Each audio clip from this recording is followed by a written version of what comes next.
Hey guys, what's up? My name is Karis. Welcome to Mobility Monday. The countdown to Halloween starts today. Mobility Monday. Today, we're working on a long foam roller. We specifically do need a long one that can fit your head all the way to your tailbone.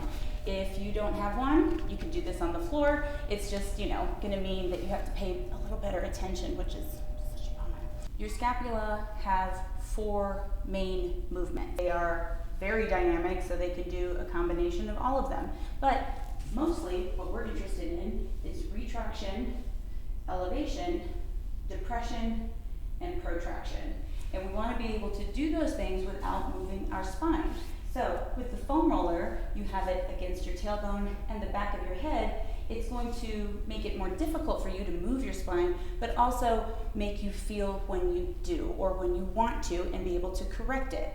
So I want you to think about not using your arms to make these things happen, but I want you to really, really focus on trying to move your scapula and just let the arms kind of come along for the ride. It takes time. I also like to use a ball or yoga block, even a cushion between the knees, so that my feet are in line with my hips, not splayed too wide open, and it's also going to add a little more instability and make it a little more challenging from a core standpoint. Start by sitting on one end of your roller, grab your ball or block or whatever, make sure that your feet are about hip distance apart. One good trick, the Pilates way, bring your feet and knees all the way together, separate the toes so that your feet are in a V, and then separate the heels so they're in line with your toes. Okay, so now we're gonna find a neutral pelvis, which means that your pubic bone and your hip bones are on the same plane. I could put a little cup of coffee right here. And we wanna make sure too that we have a little space between our lower back and the roller and the back of the neck and the roller. That's because those two parts of your spine curve in. You can feel your shoulder blades around the roller. This can be uncomfortable. So if you're feeling discomfort in your spine in particular, or your shoulders are just too tight, just start on the floor. Maintaining that level cup of coffee, you're gonna bring your arms up, palms face each other. Imagine you have a beach ball in between your hands, and then you're gonna protract and retract. So I'm not letting my elbows bend. I'm not going into elevation. I'm keeping it very simple. So I'm not reaching as far as I can. I'm reaching as far as I can with my scapula, but mainly I'm focusing on hugging the roller with my scapula and then letting them move apart with the shoulder blades around the roller, and then I'll open my arms out to a T. So we don't want to be here, right? We actually want to be straight across. So you can visualize that the foam roller is like a tabletop. So you're reaching your arms long through the elbows and then close. So here we have basically the same thing with the scapula, only it's a bigger range of motion. We're retracting, hugging the roller, and protracting. Retracting and protracting.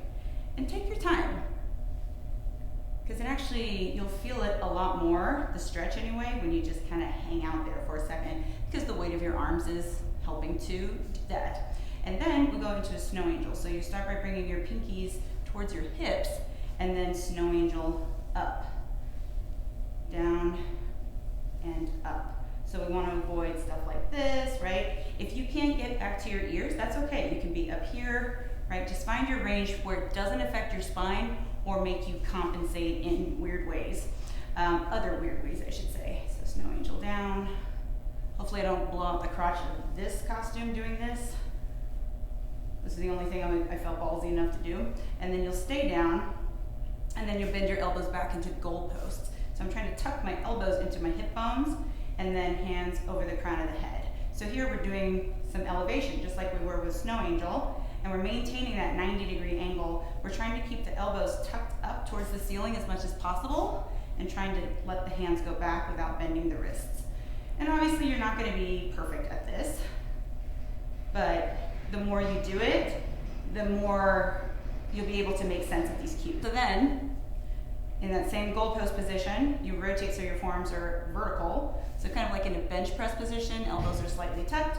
And then again, we do that protraction and retraction. And this time the arms are a lot more dynamic. Extend and bend. But see, I'm just moving my elbows down. I'm not letting my forearms move around. And I'm not going going all the way down because to do that would make me do this, and that's not what we're doing. Up and down, up and down, and then stay at the top. I got ahead of myself. This is like a lat stretch, so there'll be some elevation on one side, depression on the other side, and we want to avoid twisting the body. So my right arm goes back by my ear, my left arm presses down. I'm keeping my ribs level, and switch, stretching the lat of the arm that's going back.